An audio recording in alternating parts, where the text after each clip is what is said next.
रामचन्द्राय वेदसे रघुनाथाय नाथाय सीतायाः पतये नमः।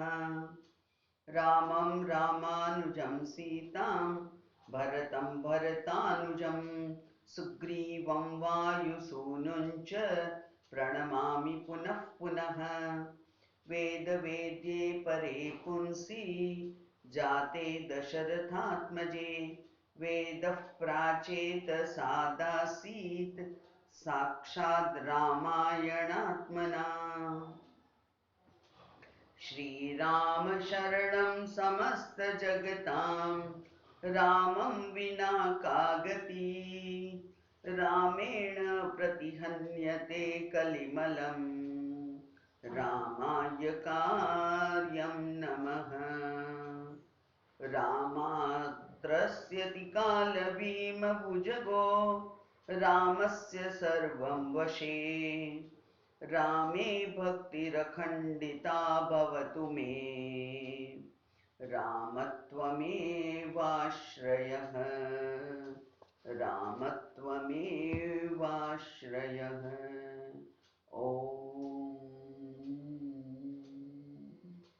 ओम श्री गुरुभ्यो नमः। हरि ओम।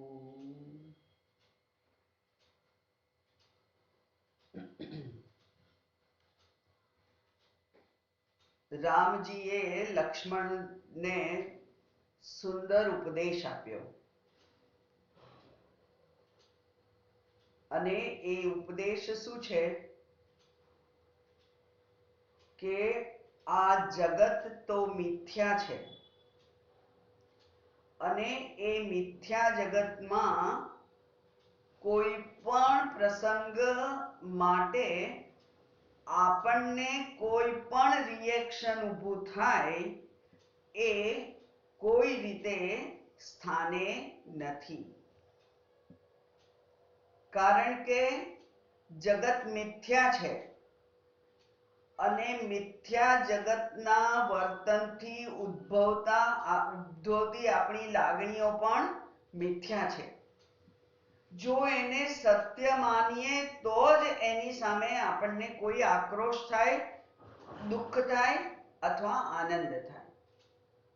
એ સાચું જ નથી પછી એની સામે આક્રોશ કરવાનો કોઈ અર્થ નથી, એવું આટલા બધા શ્લોકોમાં રામજીએ લક્ષ્મણને સમજાવ્યું અને પછી એમ કહ્યું કે જે આ જાણે છે એના કોઈ પણ ક્રિયાઓ એના વડે થતી જ નથી એવું નહીં, ક્રિયાઓ થાય છે પણ એ ક્રિયાઓ કેવી છે? એ કે છે પ્રવાહ પતિતમ, એટલે કે એ પ્રારબ્ધના બળથી એ આપણા જીવનમાં આવે છે અને એટલે હું કરતા નથી પણ આ ઇન્દ્રિયો વગેરે પોતપોતાના ક્ષેત્રમાં પ્રવર્તમાન રહે છે એવું જે જાણે છે અને બધું જ જે કંઈ કર્તવ્ય કર્મ હોય એ કરતો રહે છે અને છતાંય એ કુર્વન્નપી ન લિપ્સ્યસે, કરવા છતાં પણ એનાથી એ ખરડાતો નથી, નથી એને પાપ મળતું, નથી પુણ્ય મળતું। અને પાપ અને પુણ્ય જો ના મળે તો એ જ પુનર્જન્મના વિચ્છેદનું કારણ બને છે। પુનર્જન્મ ના થવા માટેનો હેતુ એ જ છે કે પાપ પુણ્ય એ આપણે આ શરીર વડે હું એને કમાનાર છું એમ ના માનીએ તો એ પાપ પુણ્ય રહેતા નથી। એટલે આપણે કહ્યું હતું, સ્પષ્ટતા કરેલી કે પેલો જે સંચિતનો ઢગલો છે એમાં તો બધા પાપ પુણ્ય હોય ને, વાત આપણી સાચી છે, એમાં છે ઢગલો બધા છે પણ એ બધા જ જ્ઞાનેન ભસ્મસાત જ્ઞાનમ ભસ્મસાત કુરુતે તથા. એ જ્ઞાન વડે એ ભસ્મ થઈ જાય છે. એટલે કે એ પછી કોઈ પણ સુખ દુઃખનો અનુભવ કરાવનાર રહેતા નથી. એ તો ભસ્મ જેવા થઈ ગયા છે. એટલે આપણે સંચિતની ચિંતા કરવાની નથી અને નવા નવા કર્મો આપણે કરતા નથી. કેવી રીતે? અકર્તા ભાવે આપણે નવા કર્મો કરતા નથી અને એટલે પાપ પુણ્ય પણ ઉત્પન્ન થતા નથી. માટે પુનર્જન્મનો કોઈ કારણ જ રહેતું નથી અને એ જ મુક્તિ કહેવાય છે. એનું જ નામ છે મુક્તિ. એટલે આ બધું જ બરાબર સમજાવી અને પછી એમ કહ્યું કે હે માં, આ બધું તમને પણ લાગુ પડે છે. એટલે આ જે કંઈ મેં આદેશ કર્યા, જે કંઈ ઉપદેશ કર્યો લક્ષ્મણને, એ તમારા માટે પણ એટલો જ યથાર્થ છે, એટલો જ યોગ્ય છે. માટે પ્રારબ્ધ વશાત જો મારે હવે વનમાં જવાનું છે અને આપનાથી વિખૂટા પડવાનું છે, તો એના માટે આપણે કોઈ શોક કરવાનો હોય નહીં. એ સ્થાને છે, એ યોગ્ય છે, એ બરાબર છે. કારણ કે પ્રારબ્ધ એ જ પ્રમાણે છે. અને આમ પણ કર્મ માર્ગ અનુવર્તિનામ, એટલે જે લોકો કર્મ કરે છે અને કર્મમાં સંડોવાયેલા છે, એ લોકો તો કોઈ દિવસ હંમેશા સાથે રહી શકતા જ નથી. ઈશ્વરની એવી રચના જ છે કે દરેક જણે પોતપોતાના પ્રારબ્ધ કર્મ ભોગવવા માટે જો જરૂર હોય તો ભેગા થવાનું હોય અને નહીં તો છૂટા રહેવાનું હોય. જેવી રીતે પેલા નદીના પાણીના પ્રવાહમાં જે તરતા લાકડાઓ છે, એ કોઈક વાર ભેગા થાય છે અને કોઈક વાર છૂટા પડી જાય છે. આમ આ ઉપદેશ જે છે એ તો લક્ષ્મણને નિમિત્ત બનાવી અને મને અને તમને આપેલો છે. એટલે શોક અને મોહને, આનંદ અને દુઃખને કોઈ સ્થાન જ નથી. કારણ કે જે કંઈ થાય છે એ તો પ્રારબ્ધનું જ પરિણામ છે.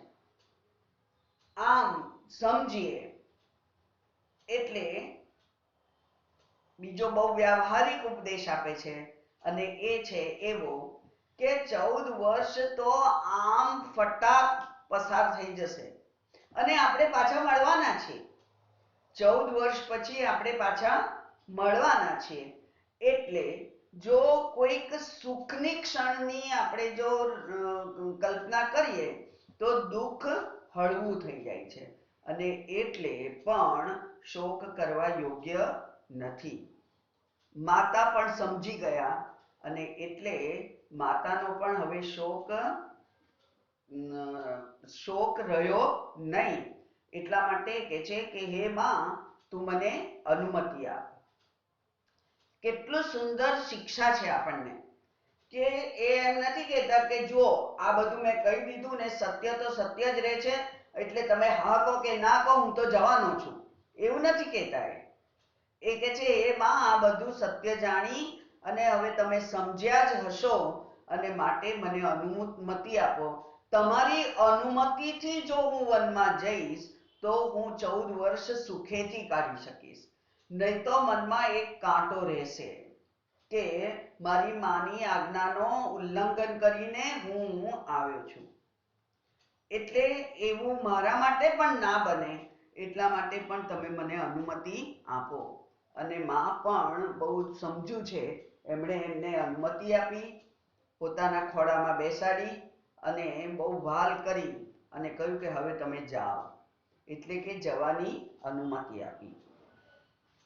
બધા દેવો આપને અનુગ્રહકારી બની રહે એવા મારા આશીર્વાદ છે. આમ સાંભળી અને લક્ષ્મણ પણ ગદગદ થઈ ગયા. અને પછી 51મો શ્લોક આહ રામ મમાંતસ્થ સંશયોયમ ત્વયા કૃતઃ યસ્યામિ પૃષ્ઠતો રામ સેવાં કર્તુમ તદાદિશ અનુગૃહ્ણેષ્વ મામ રામ નો ચેત પ્રાણાસ્ત્યજામ્યહમ તથેતિ રાઘવોપ્યાહ લક્ષ્મણમ યાહિ માચિરમ. અને ગદગદ થઈ અને પછી લક્ષ્મણજી બોલ્યા, આહ બોલ્યા, રામ હે રામ, મમાંતસ્થ સંશયો કૃતઃ, મારામાં એટલે કે મારી બુદ્ધિમાં રહેલા બધા સંશયો હવે જતા રહ્યા છે, નિર્મૂળ થઈ ગયા છે, હણાઈ ગયા છે. કેવી રીતે? અયમ ત્વયા, આપના દ્વારા, આપે જે ઉપદેશ આપ્યો એના વડે મારા બધા જ સંશયો હવે જતા રહ્યા છે. પણ યાસ્યામિ પૃષ્ઠતઃ રામ, પણ રામની પાછળ હું જવાનો છું. શેના માટે? સેવામ કર્તુમ, હું રામજીની સેવા કરવા જવાનો છું, રામજીની પાછળ જ. માટે તદ આદેશ, એનો આદેશ આપો મને. એટલે મારે પણ આપના આદેશની જરૂર છે. હું આપની પાછળ જવાનો છું. પૃષ્ઠતઃ યસ્યામિ, આપની પાછળ પાછળ જ જવાનો છું. માટે હે રામ મામ અનુગૃહ્ણેષ્વ, કારણ કે માટે હે રામ મને અનુમતિ આપો. અને પછી ધમકી આપે છે. એ કે છે નો ચેત, જો તમે અનુમતિ નહીં આપો તો પ્રાણમ ત્યજામ્યહમ, હું મારા પ્રાણ ત્યાગી દઈશ. એટલે ઇમોશનલ બ્લેકમેલિંગ. એ કે છે કે મારે તો આપની સેવા કરવી એ જ મારું કર્તવ્ય છે, અને માટે આપ જ્યાં આવશો ત્યાં હું સેવા કરવા માટે હાજર જ હોઈશ. માટે હે રામ આપ મને અનુમતિ આપો, નહીં આપો તો હું પ્રાણ ત્યજી દઈશ. અને રામજી પણ સમજી ગયા અને એટલે કે છે તથા ઇતિ, બસ તથાસ્તુ, એ પ્રમાણે થાવ, એટલે તમારે જે કરવું છે એ પ્રમાણે થાવ. રાઘવ હે રાઘવ, તથા તારી જે ઈચ્છા છે તે પ્રમાણે થાવ. અપિયાહ લક્ષ્મણમ, લક્ષ્મણને એવું કહ્યું, યાહી મા ચિરમ, અચિરમ, હવે જરાય વાર કરશો નહીં, જલ્દીથી ચાલો. એટલે હે રામ, લક્ષ્મણ તારી જેવી ઈચ્છા છે એવું તું કર, અનુમતિ છે તને, અને હવે એના માટે વિલંબ કરશો નહીં, ચાલો જલ્દી. પછી શું થયું? હજુ તો એક મુખ્ય પાત્ર બાકી છે જેની અનુમતિ લેવાની છે, અને એ છે અર્ધાંગિની સીતા.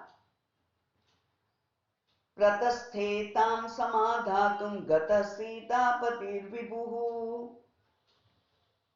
આગતમ પતિમાલોક્ય સીતા સુસ્મિત ભાષિણી સ્વર્ણપાત્રસ્થ સલિલૈઃ પાદૌ પ્રક્ષાલ્ય ભક્તિતઃ.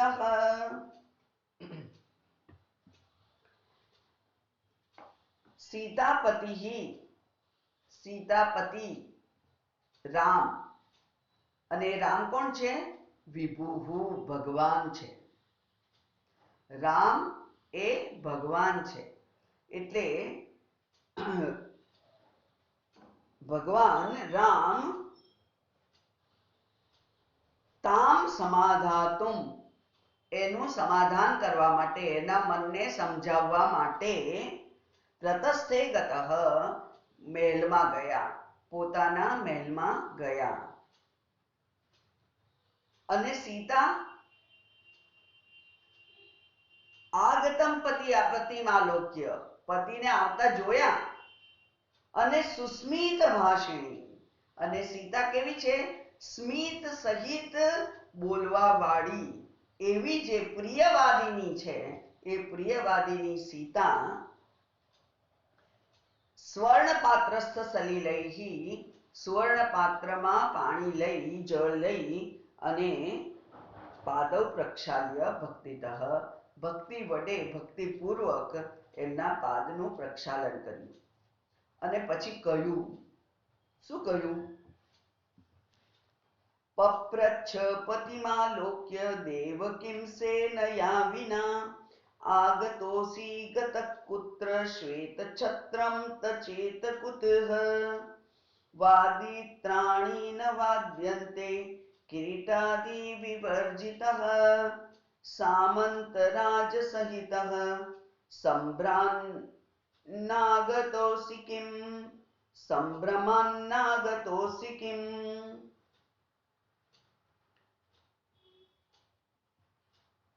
પપ્રચ્છ પૂછ્યું, સ્મિત સહિત પૂછ્યું.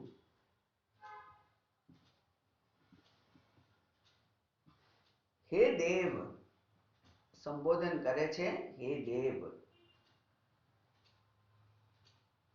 કિમ સેનયા વિના આગતોસી, સેના વગર કેમ આવો છો? કેમ એકલા છો? પતિમાલોક્ય, પતિને જોયા, એકલા પતિને જ જોયા, અને બીજું કોઈ નહોતું. આજુબાજુ કોઈ મંત્રીઓ, કોઈ રક્ષકો, કોઈ નહોતું. બધા કોઈને ના જોઈને એકલા પતિને જોઈ અને સીતા માતા કહે છે કે હે દેવ, કેમ આપ એકલા છો?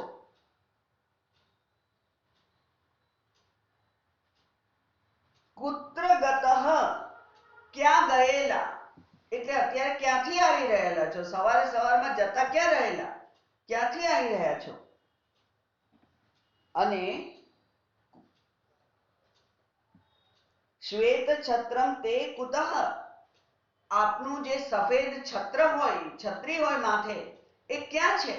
એટલે કે છત્રીધારી સૈનિક પણ નથી, બીજા સૈનિકો પણ નથી, કોઈ મંત્રીઓ પણ નથી, એકલા કેવી રીતે છો આપ? આગળ વાજા એટલે કે સંગીત કઈ વાગતું નથી. વાદિત્રાણી ન વાદ્યંતે, આગળ કોઈ પેલા સંગીત વગાડનારા, વાજિત્રો વગાડનારા પણ છે નહીં આપની પાસે. અને કોઈ સુવર્ણના આભૂષણ પણ આપે પહેર્યા નથી. કિરીટાદિ વિવર્જિત, હવે આ પેલું જે મુકુટ હોય, રાજ મુકુટ, એ ક્યાં ગયો? સામંત રાજ સહિત સંભ્રમાન ન આગતોસી કિમ, કેમ એવું થયું કે સામંત વગેરે કોઈ પણ ના વગર આપ સંભ્રમાન એટલે કે ભ્રમ થાય એવી રીતે. કેવો ભ્રમ થાય? દેવ આયા છે એવો ભ્રમ થાય. એટલે કે એ ઠાઠ બાઠ જે હોય રાજાનો, એ પ્રમાણે કેમ નથી આવ્યા? આ શું છે? હું શું જોઈ રહી છું? અને આ બધું કેવી રીતે કે છે? સુસ્મિત, હસતા હસતા કે છે. એટલે કે એમને કોઈ આશંકા નથી થઈ, પણ હસતા હસતા કે છે કે આજે કંઈક દરરોજના કરતા જુદું કેમ છે હે દેવ? ઇતિ સ્મ સીતયા પૃષ્ટો રામ સસ્મિતમ અબ્રવીત. સીતયા ઇતિ પૃષ્ટઃ સ્મ, સ્મ ભૂતકાળ બનાવવું હોય ક્રિયાપદને તો આ સ્મ વપરાય. એવી એક બીજી વ્યાકરણમાં રીત છે, સંસ્કૃત વ્યાકરણમાં આ રીત છે. એટલે ગચ્છામિ સ્મ તો ગયો હતો એવું થાય એનો અર્થ. આમ તો ગચ્છ એટલે જવું, વર્તમાન કાળનું ક્રિયાપદ છે. પણ ગચ્છામિ સ્મ એમ કહીએ તો હું ગયો હતો કે ગઈ હતી એવો ભૂતકાળનો અર્થ થાય. એટલે અહીંયા પણ આ જાણે કે ભૂતકાળનું ક્રિયાપદ, જાણે કે નહીં, ભૂતકાળનું ક્રિયાપદ વાપર્યું છે. આવી રીતે પૂછાયું એટલે સીતય રામઃ ઇતિ સીતયા પૃષ્ટઃ સ્મ સસ્મિતમ અબ્રવીત.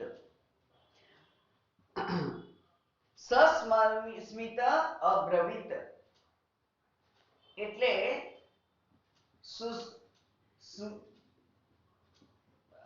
મહારાજજી કહે છે કે સ્મિત પૂર્વભાષી એવા રામ હતા. પહેલા સ્મિત કરે અને પછી બોલે. જનરલી લોકો એમાં તેમાં ખાસ કરીને બહુ પદવીધારી લોકો હોય, એમને એમના પદનું ગર્વ હોય, અભિમાન હોય, એટલે કોઈ સામેથી કેમ છે ના પૂછે તો પણ પહેલા સામે સ્મિત કરે, અને એટલે પેલાએ કેમ છે પૂછવું પડે અને પછી પોતે જવાબ આપે. એટલે બધાનું અનુવાદન જેને કહેવાય એવું પોતે કરે, પોતે જ બીજાઓને પણ સ્મિત આપી અને આવકારે એવા રામ હતા. અને માટે અન્ય પણ સસ્મિત અબ્રવીત, એમણે સ્મિત સાથે સીતાના પ્રશ્નનો જવાબ આપ્યો. માત્ર દેખાડવા માટે સ્મિત નથી, જે શબ્દો વાપરે છે એમાં પણ સહેજ પણ કટુતા નથી. એ પણ આપણે હમણાં જોઈએ. રાજ્ઞા મે દંડકારણ્યે રાજ્યમ દત્તમ શુભેખિલમ અતસ્તત્પાલનાર્થાય શીઘ્રમ યાસ્યામિ ભામિની અદ્યૈવ યાસ્યામિ વનમ ત્વં તુ સ્વશ્રુ સમીપગા શુશ્રૂષાં કુરુ મે માતુર્ન મિથ્યાવાદિનો વયમ ઇતિ બ્રુવન્તં શ્રીરામં સીતાભીતા બ્રવીદ્વચઃ.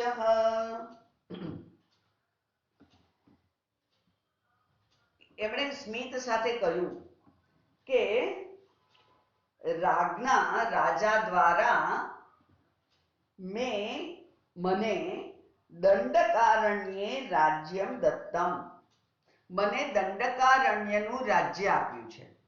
એટલે કે જાણે કે દશરથે પોતાના રાજ્યના 2 ભાગ કર્યા હોય અને એક ભરતને આપ્યો અને બીજો મને આપ્યો, એવું કહેતા હોય એવી રીતે કહે છે કે આ અયોધ્યાનું રાજ્ય ભરતને આપવાનું છે અને મને દંડકારણ્યનું રાજ્ય આપ્યું છે. શુભેખિલમ, હે શુભે, અખિલમ દંડકારણ્ય રાજ્યમ મે દત્તમ, આખા દંડકારણ્યનું રાજ્ય મને આપ્યું છે. માટે અતઃ therefore તત્પાલનાર્થાય, એનું પાલન કરવા માટે, હે ભામિની, હે પત્ની, પ્રિય પત્ની મારી, શીઘ્રમ યાસ્યામિ, હું જલ્દી જવાનો છું. એટલે કે 2-4 મહિના ટાઈમ નથી આપ્યો, મારે જલ્દી જવાનું છે. જલ્દી એટલે કેટલું જલ્દી? અદ્યૈવ, હમણાં જ. અદ્ય એટલે આજ ઘડીએ. અદ્યૈવ યાસ્યામિ વનમ, હું વનમાં આજ ઘડીએ જવાનો છું. પણ તમારે શું કરવાનું? પતિ કે છે. પતિ હવે પત્નીને સૂચના કરે છે. શું સૂચના કરી? ત્વમ સ્વશ્રુ સમીપગા, તમારે સાસુજી પાસે જવાનું અને શુશ્રૂષાં કુરુ મે માતુહુ, અને મારી માતાની તમે સેવા કરજો. અને આ હું કઈ મજાક નથી કરતો, જોક નથી. ન મિથ્યાવાદિનઃ અહમ, હું આ મિથ્યાવાદી નથી, એટલે કે હું કઈ ખોટું નથી બોલતો, હું સાચું બોલું છું. હું જે કહું છું એ જ થવાનું છે. માટે હું વનમાં જાઉં છું અને તમે સાસુજી પાસે રહી અને એમની સેવા કરજો. રામમ ઇતિ બ્રુવંતમ, રામને આવું બોલતા જોઈ સાંભળી અને સીતા ભીતા બ્રવીત વચઃ, ભીતા સીતા ગભરાઈ ગઈ અને વચઃ બ્રવીત, અને હવે કેટલાક વચનો બોલે છે.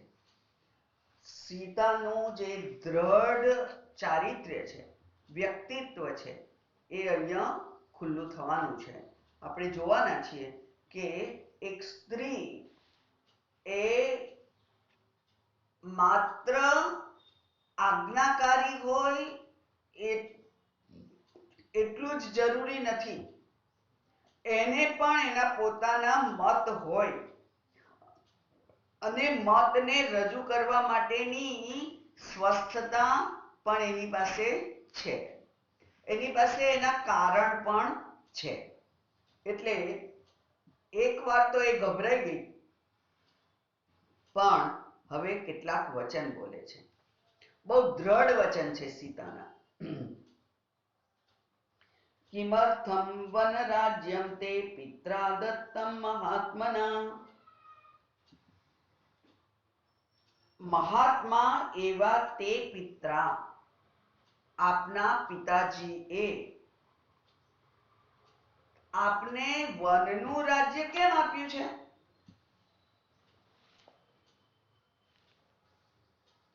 અને ત્યારે રામઃ તમ આહ, રામે એમને કહ્યું. રામે શું કહ્યું? કૈકેયી રાજા પ્રીતો વરદમ દદૌ, ભરતાય દદૌ રાજ્યમ વનવાસમ મમાનઘે. હે અનઘે, અનઘ એટલે પાપ વગરનો, અને સ્ત્રી છે એટલે હે નિષ્પાપ, હે નિષ્પાપ પત્ની મારી, હે અનઘે. રાજાએ પ્રીતૌ પ્રસન્નતાપૂર્વક કૈકેયીને બે વરદાન આપેલા. બંને બહુ દ્વિવચન છે, એટલે કૈકેયીએ વરમ દદૌ, દદૌ એટલે આપેલું, પણ કેવું આપેલું? બે આપેલું, દ્વિવચન છે. અને એટલે કૈકેયી પણ દ્વિવચનમાં આવે, એટલે બે કૈકેયી નથી, પણ કૈકેયીને બે વચન આપેલા અને પ્રસન્નતાપૂર્વક આપેલું. અને એ પ્રમાણે ભરતાય દદૌ રાજ્યમ મમ વનવાસમ, એમણે બે વરદાન માંગ્યા કે ભરતને રાજ્ય આપો અને મને રામને વનવાસ આપો. કેટલો વનવાસ? ચતુર્દશ સમાસ્તત્ર, ચતુર્દશ સમાસ્તત્ર વાસો મે કિલ યાચિતઃ, તયા દેવ્યા દદૌ રાજા સત્યવાદી દયાપરઃ. તયા દેવ્યા, તે દેવીને, કોણને? કૈકેયી દેવીને. કૈકેયી દેવીને એમણે માંગ્યું. શું માંગ્યું? ચતુર્દશ સમાહ, 14 વર્ષ, મેં તત્ર વાસઃ, મારો ત્યાં વાસ થાય, વનમાં મારો 14 વર્ષ વાસ થાય એવું માંગ્યું. અને દદૌ રાજા, અને રાજાએ આપ્યું. કારણ કે રાજા કેવા છે? સત્યવાદી દયાપરઃ.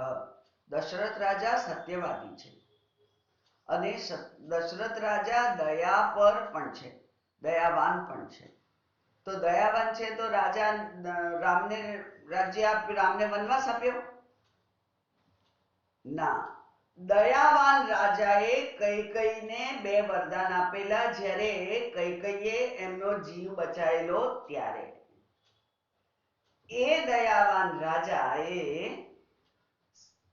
પોતે તે વખતે 2 વરદાન આપેલા, પણ પોતે સત્યવાદી છે એટલે હવે ફરી નથી જતા.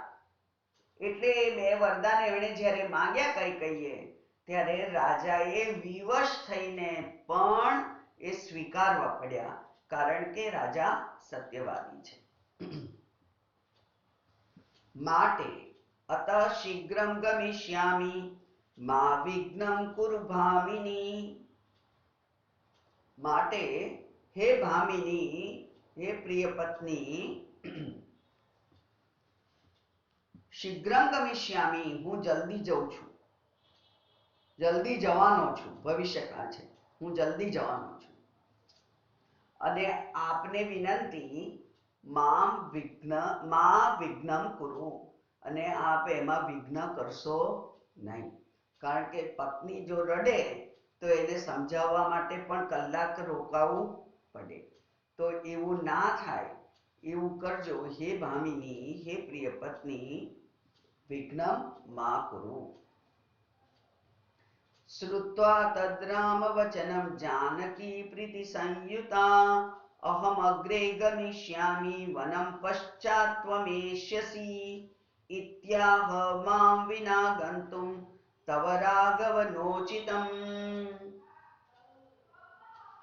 રામમ વચનમ, રામના તે વચનો સાંભળી અને જાનકી એ પ્રીતિ સંયુતા, બહુ પ્રેમાળ છે. પોતાના પતિને માટે એ અત્યંત પ્રેમાળ પત્ની છે. એટલા માટે કહ્યું કે અહમ અગ્રે ગમિષ્યામિ, હું તો પહેલા જઈશ, અને પશ્ચાત ત્વમેષ્યસી, પછી તમે આવજો. એટલે કે હું તમારા પાછળ નહીં, હું તમારી આગળ જઈશ.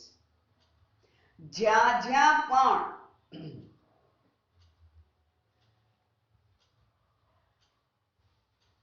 પ્રતિકૂળતાની સંભાવના છે ત્યાં સ્ત્રી હંમેશા આગળ રહે છે. સ્ત્રી શક્તિ છે અને શક્તિ દ્વારા જ, શક્તિ વડે જ પુરુષ એ પ્રતિકૂળતાને પસાર કરી શકે. માટે જ્યાં જ્યાં પ્રતિકૂળતા છે ત્યાં ત્યાં સ્ત્રી આગળ છે. સીતાજીને ખબર છે, અને એટલે એક સુંદર વાક્ય છે,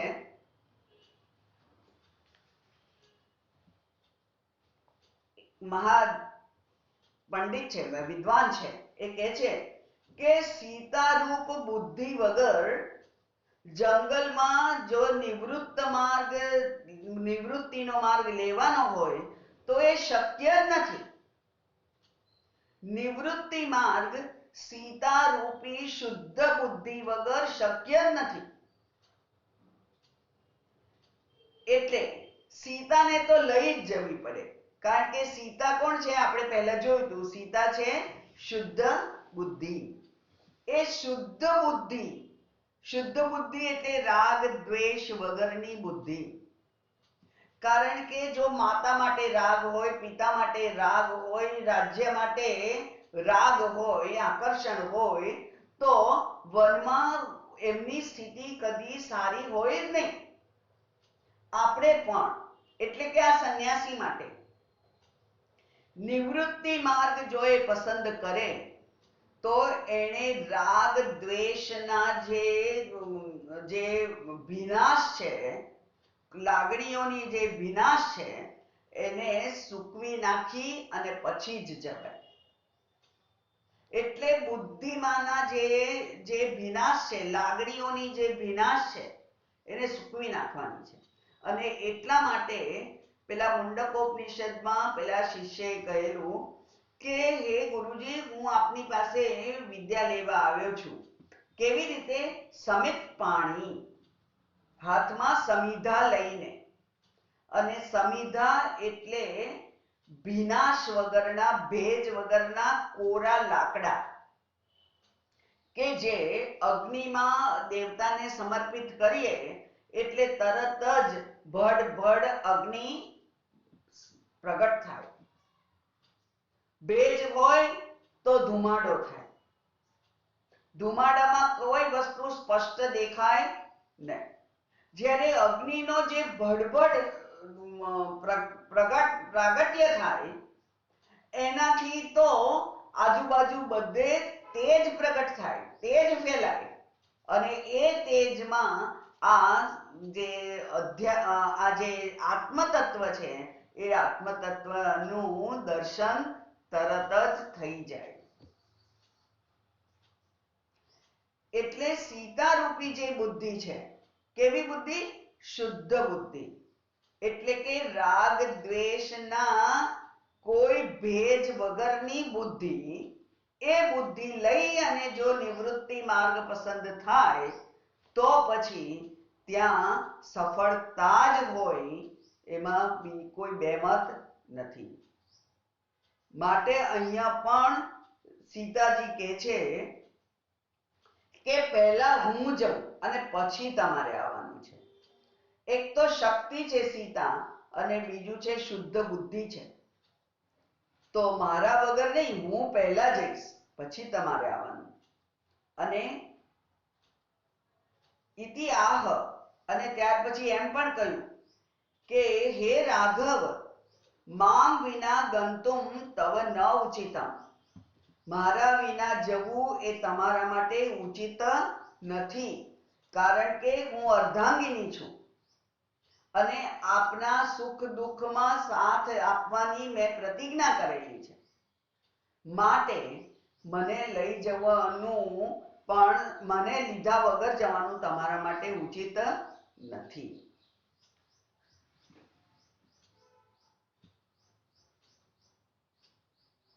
હવે રામજી થોડુંક સીતાની પરીક્ષા કરે છે. અધ્યાત્મ શાસ્ત્ર જ્યાં રાવણ રૂપી 10 માથાવાળા અહંકારને મારવાનો હોય, ત્યાં આપણી તૈયારી કેવી છે એ તો અત્યંત જરૂરી છે. એ પરીક્ષા કરવી અત્યંત જરૂરી છે. અને એટલે રામ એની જાણે કે સીતાજીની પરીક્ષા કરે છે. સરસ છે 2-3 શ્લોક. તમાહ રાઘવ પ્રીતઃ સ્વપ્રિયં પ્રિયવાદિનીમ કથમ વનમ ત્વા નેષ્યે સંહમ બહુવ્યાઘ્ર મૃગાકુલમ રાક્ષસા ઘોર રૂપાશ્ચ સંતિ માનુષ ભોજિનઃ સિંહ વ્યાઘ્ર વરાહાશ્ચ સંચરંતિ સમંતતઃ કટ્વલ ફલમૂલાની ભોજનાર્થમ સુમધ્યમે અપુપાની વ્યંજનાની વિદ્યન્તે ન કદાચન કાલે કાલે ફલમ વાપી વિદ્યતે કુરુ સુંદરી કુત્ર સુંદરી માર્ગો ન દૃશ્યતે ક્વાપી શર્કરા કંટકાન્વિતઃ ગુહા ગહ્વર સંબાધમ झिल्ली दंशादिभिर्युतम एवं बहुविधम दोषम वनम दंडक संनितम पादचारेण गंतव्यम शीतवाता तपादिमत राक्षसादीन् वने दृष्ट्वा जीवितं हास्यसे चिरात् तस्मात् भद्रे गृहे तिष्ठ शीघ्रं द्रक्ष्यसि मां पुनः। माटे तस्माद् हे भद्रे, हे भद्र स्त्री, हे कुलीन स्त्री, गृहे तिष्ठ, तू घेर रहे। मां शीघ्रं द्रक्ष्यसि पुनः, મને જલ્દી તું મને જોઈશ, એટલે કે 14 વર્ષ પૂરા થઈ જશે અને તું મને જોઈ શકીશ. પણ કેમ આવું? એ કહે છે કે તમ સીતામ, સીતાને રાઘવઃ આહ, રાઘવે કહ્યું. કેવી રીતે કહ્યું? પ્રીતિપૂર્વક, દ્વેષ નથી. રામજીને સીતાનાથી છેડો છોડાવવો છે અને એકલા વનમાં જવું છે એવું નથી.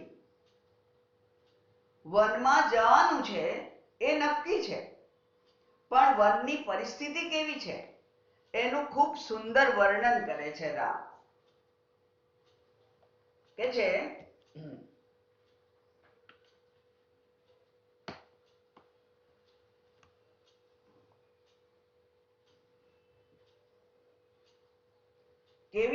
કેવી છે સીતા?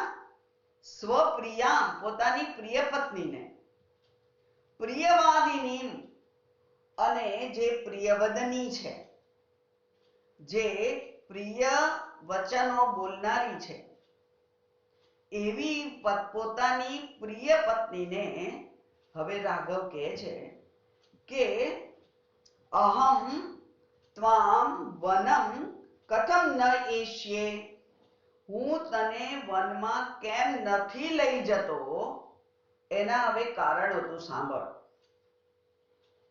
શું કારણો છે? બહુ વ્યાઘ્ર મૃગા કુલમ, કુલમ એટલે જથ્થો, સમૂહ, અને બહુ બધા વાઘ અને બીજા જંગલી પ્રાણીઓનો સમૂહ ત્યાં હોય જંગલમાં. એટલું જ નહીં, રાક્ષસા ઘોર રૂપાશ્ચ, ઘોર રાક્ષસો પણ હોય. અને ઘોર રાક્ષસો કેવા હોય? માનુષ ભોજિનઃ સંતિ, મનુષ્યનો ભોગ કરી નાખનાર, એટલે કે મનુષ્ય ભક્ષી એવા રાક્ષસો પણ ત્યાં હોય. સિંહ વ્યાઘ્ર વરાહા ચ, સિંહ હોય, વાઘ હોય, વરાહ હોય, બધા જંગલી પ્રાણીઓ હોય. અને સંચરંતી સમંતતઃ, અને ત્યાં સતત ફરતા હોય. થોડી કોઈક વાર દેખાય એવું નહીં, આ તો ગાઢ જંગલ છે અને એટલે એ તો પ્રાણીઓનો જ પ્રદેશ છે. માટે આપણે જઈએ જ્યારે કોઈક વાર નો પેલા સિંહ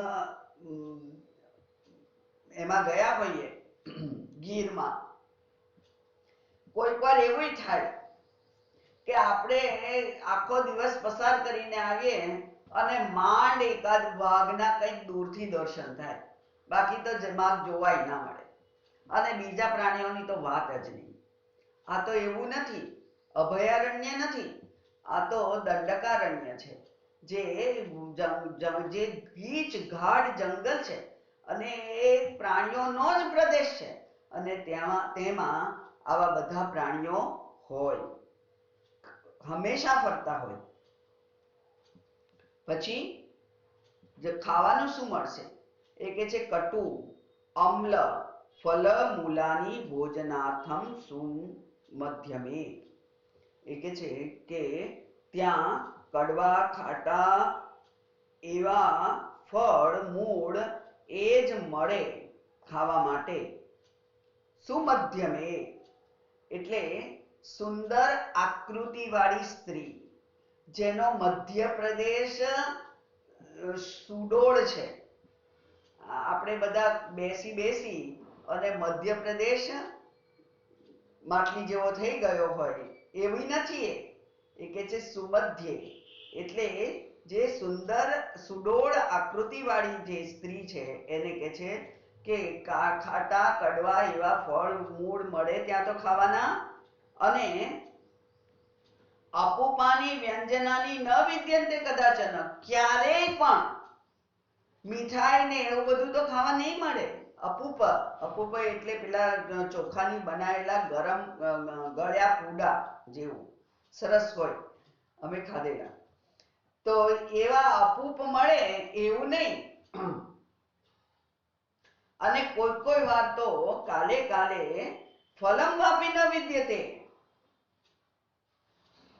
ત્યાં કોઈ વાર તો ફળ પણ ના મળે. હે સુંદરી, અને માર્ગો ન દૃશ્યંતે, આપણે તો રોડ દેખાય, કાળો રોડ દેખાય ત્યાં ચાલીએ, પણ ત્યાં તો રોડ ના દેખાય, ત્યાં પગદંડી ના હોય. અને એટલે શું હોય? શર્કરા કંટકાન્વિતઃ, શર્કરા એટલે ધૂળ, તેથી અને ધૂળ અને કાંટા ને એવો જ રસ્તો હોય. પછી ગુહા ગહ્વર સંબાધમ, ગુફાઓ અને ખાડાઓ ને એવું બધું હોય. જિલ્લી દંશાદિ ભીર્યુતમ, દંશ એટલે મચ્છર, કરડે એવા જીવ. અને ઝિલ્લી એટલે ક્રિકેટ નો પેલો અવાજ કરે, બહુ તીણો અવાજ કરે એવું જે જંતુ હોય છે તે, અને મચ્છરો વગેરે, એનું બહુવિધમ દોષમ વનમ, એ કે છે આ વન તો બહુ બધા દોષો વાળું હોય. અને એટલે દંડક સંગીતમ, એટલે એને દંડ કહેવાય છે. નો અરણ્ય કયું? પણ દંડકારણ્ય. દંડ થયો હોય જેને, એટલે કે જેને પનિશમેન્ટ હોય એને જ એ વનમાં જવું પડે. બાકી બીજા બધા માટે કઈ આનંદ કરવાનું સાધન નથી. એટલે કે વન કેટલું ખરાબ છે, કેટલું બધું ભયંકર ત્યાં જીવન હશે, એની કલ્પના રજૂ કરે છે સીતાજી પાસે રામ. હતોત્સાહ કરવા માટેની આ રીત છે. એ હતોત્સાહ કરવા માટે કહે છે. પાછું શું છે? પાદચારેણ ગંતવ્યમ, આપણે તો ચાલતા જવાનું છે, રથમાં નથી જવાનું, બરાબર? ચાલતા જવાનું. અને એટલે શીત વાત આતપાદી મતમ, એમાં બધી ઋતુઓ હોય. એમાં ઠંડી હોય, પવન હોય, આતપ એટલે તડકો હોય, અને રાક્ષાદીન રાક્ષસો પણ હોય, રાક્ષસાદીન વને દ્રષ્ટવા, અને મનમાં રાક્ષસો જોઈ અને જીવિતમ હાસ્ય સે અચિરાત, અને તરત જ તું તો જીવન ત્યાગી દઈશ. હા ત્યાગે, તું જીવન ત્યાગી દઈશ એટલે કે તારું જીવન પૂરું થઈ જશે, મૃત્યુ પામીશ તું. છેલ્લું અંતિમ ડર, નાના મરી જવાય, તો કે મરી નથી જવું, તમને 14 વર્ષ પછી હું આવી જીવતી જાગતી મળીશ, એટલે મારે મરી જવું નથી. એટલા માટે કે છે કે તું તો એ બધા રાક્ષસોને ને બધું જોઈ અને તરત જ જીવન ત્યાગી દઈશ, એટલે કે ત્યજાઈ જશે, મૃત્યુ પામીશ તું. માટે હે ભદ્રે ત્વમ ગૃહે તિષ્ઠ, તું ઘેર રહે અને મને તું જલ્દી જોઈશ. 14 વર્ષ પછી તું મને જોઈ શકીશ. હવે સીતાજી હતોત્સાહિત થયા નથી. આટલી બધી બહુ જ ઊંડાણપૂર્વક જંગલની ભયંકરતાનું વર્ણન કરવા છતાં પણ સીતાજી હતોત્સાહ થયા નથી. એટલે હવે સીતાજી શું કહે છે એ સાંભળવું આપણા માટે બહુ ઇન્ટરેસ્ટિંગ હશે. પ્રત્યુવાચ સ્ફુરદ્વક્ત્રા કિંચિત કોપ સમન્વિતા, કથમ મામીક્ષસે ત્યક્તુમ ધર્મપત્ની પ્રતિવ્રતામ. એ કે છે કે પ્રતિઉવાચ, એમને જવાબ આપ્યો. ઉવાચ એટલે બોલી, અને પ્રતિઉવાચ એટલે જે રામે વર્ણન કર્યું હતું એના જવાબ રૂપે બોલ્યા. શું બોલ્યા? સ્ફુરદ્વક્ત્રા, સ્ફુરદ વક્ત્રા એટલે હોઠ ફફડતા હોય, ધ્રુજતા હોય એવી રીતે. એટલે જ્યારે આપણે અત્યંત દુઃખાતુર હોઈએ અથવા ભય અથવા આક્રોશ હોય ત્યારે હોઠ ધ્રુજે છે, ફફડે છે એવી રીતે. અને અહીંયા પણ કોપ સમન્વિતા, એમને ગુસ્સો આવ્યો છે રામ ઉપર. રામ ઉપર એટલા માટે ગુસ્સો આવ્યો છે કે આ મને સમજે છે શું? હું એવી પત્ની છું કે માત્ર સુખમાં જ સાથ આપું? એ શું સમજે છે? એટલે એમને ગુસ્સો આવ્યો છે. એટલે કિંચિત, કિંચિત એટલે થોડો ગુસ્સો આવ્યો છે. અને એ ગુસ્સાથી એમના હોઠ ફફડે છે અને એ બોલ્યા, કથમ મામ ઈચ્છસે ત્યક્તુમ? મને ત્યાગ કરવા, મારો ત્યાગ કરવા તમારી કેમ ઈચ્છા છે? હું તો ધર્મપત્ની છું, હું આપની અર્ધાંગિની છું અને પતિવ્રતા છું. હું પતિવ્રતા છું, હું આપની ધર્મપત્ની છું, તો મારો ત્યાગ કરવાનો તમને વિચાર પણ કેવી રીતે આવે? સીતા કહે છે કે એવો વિચાર પણ તમને કેવી રીતે આવે? અને સીતાજી પત્ની છે, પ્રિયવાદિની છે. એમને એમ થયું હશે કે અરે રે, મારા પ્રિય પતિ ઉપર મારાથી આવો કોપ, ગુસ્સો કેવી રીતે થઈ ગયો? એટલે તરત જ પતિના માટે બહુ સરસ એવા શબ્દોથી સંબોધન કરે છે. 72મો શ્લોક. ત્વદન્યામદોષાં મામ ધર્મજ્ઞોસી દયાપરઃ ત્વત્સમીપે સ્થિતાં રામ કો વા મામ દર્શયેદ્વને. હે ધર્મજ્ઞ, આપ તો ધર્મજ્ઞ છો. અસી, અસી પદ, અસી ક્રિયાપદ હંમેશા મધ્યમ પુરુષ માટે વપરાય. તમારા, યુ માટે વપરાય. એટલે તમે કેવા છો હે રામ? તમે કેવા છો? તમે તો ધર્મજ્ઞ છો, ધર્મને જાણો છો. અને ધર્મને જાણો છો એટલે પતિવ્રતને જાણો છો, પત્નીવ્રતને પણ જાણો છો. કારણ કે એ બધું ધર્મ અંતર્ગત આવે ને, ધર્મ અંતર્ગત આવે. કોઈ પણ વ્યવહાર વિશેની જે સૂદ બૂદ હોય એ તો વ્યવહારમાં આવે અને એ ધર્મનો અંશ છે, ધર્મનું ક્ષેત્ર છે, અધ્યાત્મનું નહીં. પણ તમે તો ધર્મજ્ઞ છો એટલે કે તમને તો ધર્મ પણ ખબર છે. પતિ ધર્મ શું છે એ ખબર છે તમને, પત્ની ધર્મ શું છે એ તમને ખબર છે. અને પાછા તમે કેવા છો દયાપરઃ, અને બીજા ઉપર દયા કરનાર છો. હું જો આટલી બધી દુઃખી થઉં તો એ તમારાથી કેવી રીતે સહન થાય? એટલે તમે દયાવાન છો, તમે ધર્મજ્ઞ છો. અને હું કોણ છું? એ કે છે ત્વદ અન્યામ, ત્વદ અનન્યામ, આપનાથી હું જુદી નથી. ત્વદ અનન્યામ, આપનાથી હું જુદી નથી. એટલે કે ધર્મશાસ્ત્ર તો એમ જ કે છે કે પતિ અને પત્ની એક જ કહેવાય.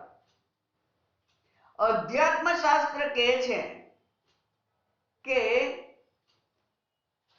પતિને પત્ની પત્ની છે એટલે પ્રિય નથી, પણ પોતે પ્રિય છે એટલે પ્રિય છે, એવું અધ્યાત્મ શાસ્ત્ર કહે છે. બૃહદારણ્યક ઉપનિષદમાં યાજ્ઞવલ્ક્ય એમની પત્ની મૈત્રેયીને કહે છે કે અરે મૈત્રેયી, પત્ની પત્ની છે એટલે પ્રિય નથી, પણ પતિને પોતાની જાત પ્રિય છે એટલે પત્ની પ્રિય છે. કારણ કે એ પત્ની આ મને ખુશ રાખે છે એટલે પ્રિય છે. એટલે અધ્યાત્મ શાસ્ત્ર અને ધર્મશાસ્ત્રની વ્યાખ્યાઓ જુદી જુદી છે. ધર્મશાસ્ત્રનું અનુસરણ વ્યવહારમાં જે પ્રવૃત્તિ માર્ગમાં કર્માનુમાર્ગવર્તી નામ હોય એમણે કરવાનું હોય, અને અધ્યાત્મ શાસ્ત્રના નિયમોનું પાલન સંન્યાસી, ત્યાગી, નિવૃત્તિ માર્ગ જેણે પસંદ કર્યો છે એને કરવાનું હોય. એટલે બે માટેના જે ગુણ દોષ હોય એ જુદા જુદા છે. એ બેને ભેગા ના કરાય આપણાથી. રામે તો આવું કર્યું ને રામે આવું કહ્યું તું એવું ના કહેવાય. રામે ધર્મજ્ઞ તરીકે કહ્યું કે હા તું મારી પત્ની છે, અર્ધાંગિની છે, અને એટલે એ લઈ જવા પણ તૈયાર થઈ ગયેલા અને લઈ ગયા. પણ યુધિષ્ઠિર જેમણે સ્વર્ગારોહણ કર્યું અંતે એમ કહ્યું કે બસ હવે તો મેં નક્કી કર્યું છે કે હું હવે આ શરીર છોડી દેવા માંગુ છું. એટલે જેને કહેવાય છે હેમાળો ગાળવો. ગુજરાતીમાં એને કહેવાય છે હેમાળો. હેમાળો એટલે બરફમાં ઉપર ઉપર ઉપર ઉપર જયા કરવાનું અને બરફમાં જ આ હાડકા આ લોહી થીજી જાય અને ત્યાં જ આ શરીરનો અંત આવે. એ જે ક્રિયા છે એને હેમાળો કહેવાય છે ગુજરાતીમાં. યુધિષ્ઠિરે શું કર્યું? યુધિષ્ઠિરે કર્યું કે હવે મારે જે આ શરીરે જે કરવાનું હતું એ કરી દીધું અને હવે તો હું આ શરીર ત્યાગી દઉં છું. ત્યારે એમણે કહ્યું ને કે ચલો ભાઈ પાંચે પાંચ ભાઈઓ દ્રૌપદી બધા ચાલો, એવું ના કહ્યું. એમણે ચાલવા માંડ્યું અને બધા ભાઈઓની પણ એવી હંમેશા બુદ્ધિ હતી કે મોટા ભાઈનું અનુસરણ કરવું, એટલે એમણે પણ ચાલવા માંડ્યું અને દ્રૌપદીએ પણ ચાલવા માંડ્યું. અને ભીમ તો ત્યાં યુધિષ્ઠિર સાથે લડે છે કે તમે તો કેવા છો, આ દ્રૌપદીથી ચલાતું નથી, એને પાછળ છોડીને એકલા એકલા આગળ જાઓ છો. યુધિષ્ઠિર કહે છે કે આ માર્ગમાં એકલા જ જવાનું હોય, આ માર્ગમાં એકલા જ જવાનું હોય. જેને પણ અનુસરણ કરવું હોય એ કરે પોતાની શક્તિ અનુસાર. રામ ભયંકર વનમાં સીતાજીને સાથે લઈ જાય છે. યુધિષ્ઠિર જ્યારે, કારણ કે એ પ્રવૃત્તિ માર્ગમાં છે, યુધિષ્ઠિર નિવૃત્તિ માર્ગમાં છે, અને એટલે કે છે કે આ રસ્તે તો નિવૃત્તિમાં તો એકલા જ જવાનું હોય. બેમાં ફેર છે. ધર્મશાસ્ત્ર અને અધ્યાત્મ શાસ્ત્રમાં ફેર છે. માટે કે છે કે તમે ધર્મજ્ઞ છો, તમે દયાવાન છો, અને હું તો મામ અદોષામ, મારો કોઈ દોષ નથી, મેં કોઈ દોષ નથી કર્યો, હું આપની અનન્ય ભક્ત છું. ત્વામ ત્વાત અનન્યામ અદોષામ, એવા એવી મને, ત્વત સમીપે સ્થિતામ, હું આપની સમીપ છું એને, રામ હે રામ, કો વા મામ દર્શયેદ વને, મને આપ વનમાં એવા મને વનમાં દર્શયેત એટલે શું મને દુઃખ આપી શકશે? વનમાં પણ મને કોઈ દુઃખ પડશે નહીં. માટે હે રામ, હું આપની અનન્ય ભક્ત છું, મારો કોઈ દોષ નથી, અને એવી પત્નીને તમે કેવી રીતે છોડી શકો? વનમાં પણ જો તમારી પાસે હું હોઈશ તો ત્વત્સ્વમીપે સ્થિતામ મામ, એવી મને વનમાં પણ શું નડી જશે? મને કોઈ તકલીફ થશે નહીં. માટે રામ, તમે કોઈ ચિંતા વગર મને વનમાં લઈ જઈ શકશો. એની વાત આપણે આવતીકાલે કરીશું. ઓમ પૂર્ણમદ પૂર્ણમિદં પૂર્ણાત પૂર્ણમુદચ્યતે પૂર્ણસ્ય પૂર્ણમાદાય પૂર્ણમેવાવશિષ્યતે. ઓમ શાંતિ શાંતિ શાંતિ. હરિ ઓમ. श्री गुरुभ्यो नमः. हरि ओम.